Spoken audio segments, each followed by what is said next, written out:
Theresa May has been urged not to allow Eurosceptic MPs in her party to impose their own conditions on negotiations amid signs of fresh Tory infighting. 19 Tory MPs who back a soft Brexit have written to her saying it is highly irresponsible for anyone to dictate terms which may scupper a deal. It follows some Tories backing the DUP's decision to oppose a draft deal on the future of the Irish border.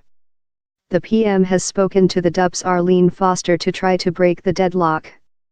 The DUP says there is more work to be done if it is to agree to plans for the future of the border between Northern Ireland and the Irish Republic after Brexit, a prerequisite for talks to move on to their next phase.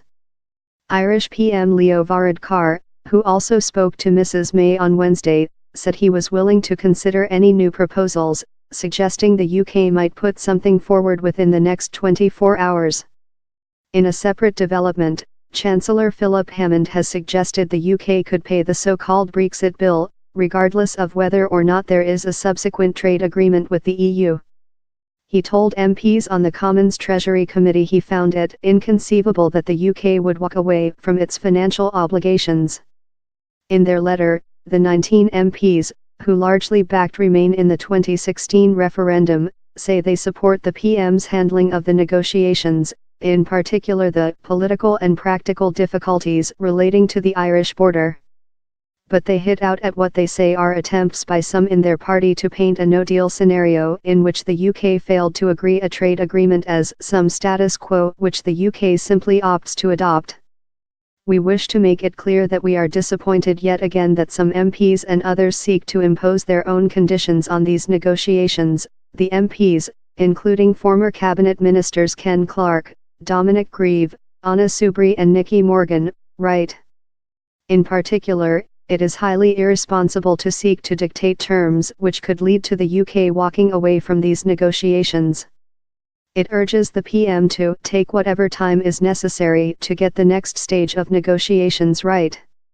On Tuesday, former Tory leader Ian Duncan Smith argued the time was fast approaching for the UK to consider walking away from the talks if the EU did not allow negotiators to proceed to the next phase, in which future trade and security relations will take centre stage.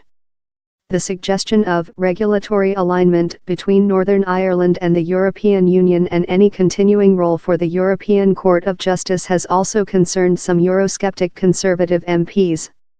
At a summit next week, European leaders will decide whether enough progress has been made in the negotiations on Ireland, the UK's divorce bill and citizens' rights so far to open trade talks.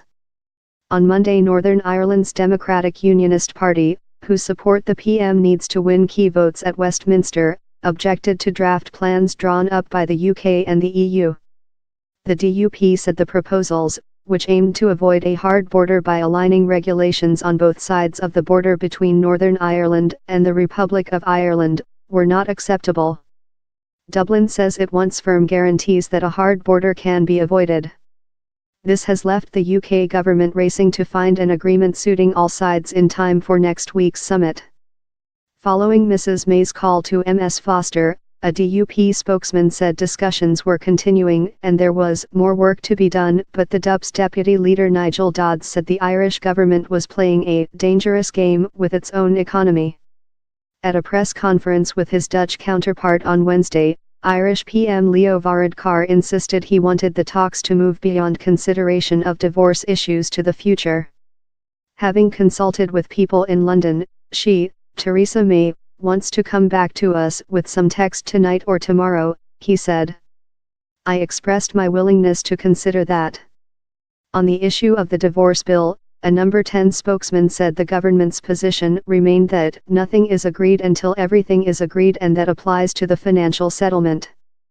Mr Hammond had suggested it would not be credible for the UK to leave without honouring its obligations, as frankly it would not make us a credible partner for future international agreements.